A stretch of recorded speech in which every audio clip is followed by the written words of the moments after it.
তো hello everyone, কেমন আছো সবাই? অনেকগুলো দিন হয়ে গেছে তোমাদের সাথে এই চ্যানেলে কোনো লং ভিডিও আমি আপলোড করতেই পারিনি, প্রায় 1 মাসের মতো। পুরো সম্পূর্ণ দেখো, আমি একটা অন্যরকম পরিবেশে চলে এসেছি। এটাই হলো আমার স্বর্গ। ধরতে গেলে আমি এখানেই থাকি। এটা হলো বিছানা। তো যাই হোক, এতেই আমি হ্যাপি আছি, আর সেইটুকুই তোমাদের সাথে একটু একটু করে শেয়ার করতে চাই।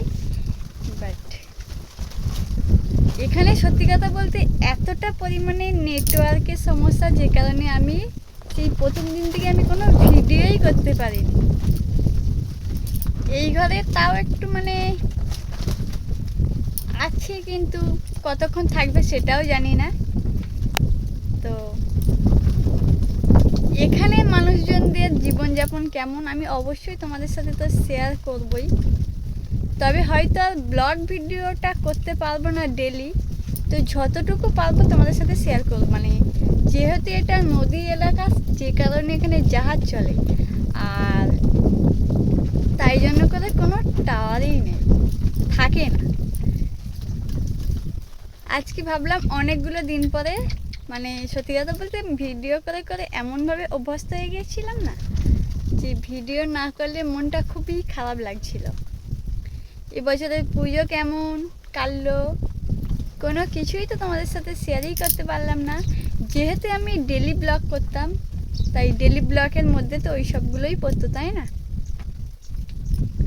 তো দেখা যাক কতটুকু কি তোমাদের সাথে শেয়ার করতে পারি। পুরো হাওয়া হাওয়া ঘর আমাদের, চারিদিকে খোলা মেলা, বেশ ভালো। বিশেষ করে গরমের সময় তো ভালো, শীতকালে একদমই ভালো নয়।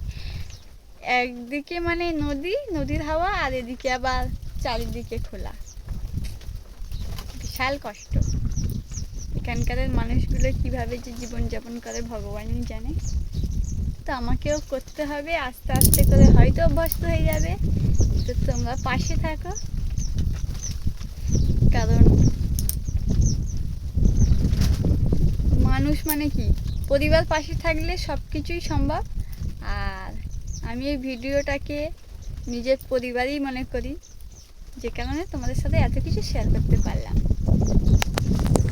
রান্নাবান্না কমপ্লিট করে ভাবলাম একটুখানি ভিডিও বানাই। তো এখন একটু আধটু টাওয়ার আছে, আর এটা হলো আমার বন্ধু। আমি যেখানেই যাই না কেন, সেখানেই আমি আমার বন্ধুটাকে নিয়ে যাই। এতটা পরিমাণে হাওয়া হচ্ছে, কতটুকু কি শোনা যাচ্ছে আমি জানি না, বিশাল হাওয়া হচ্ছে, বিশাল। তো চলো, আজকের ভিডিওটি এই পর্যন্ত।